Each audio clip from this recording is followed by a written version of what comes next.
హల్లెలూయా, హల్లెలూయా, హల్లెలూయా.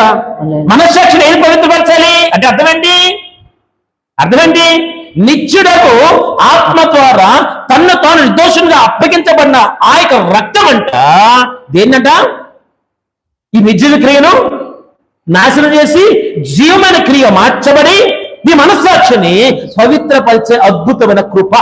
హల్లెలూయా, హల్లెలూయా, హల్లెలూయా. హల్లెలూయా. అందుకే అంటాను మన ప్రొఫెసర్ పౌలు గారు అన్నట్టుగా నేను ఉన్నాను కదా, ఈ మైక్ ఉంది కదా, ఇది వాయించినప్పుడు కదా మంచిదే కాదంటలేదు, ఇది నేను మాట్లాడినప్పుడు సౌండ్ ఇవ్వకపోతే ఎవరన్నా దీన్ని ఎవరికి అర్థం కాదు, ఎవరికి మంచిదే, ఇది యాక్చువల్ చెప్పలేదు మంచిదే, దేవుడికి స్తోత్రం.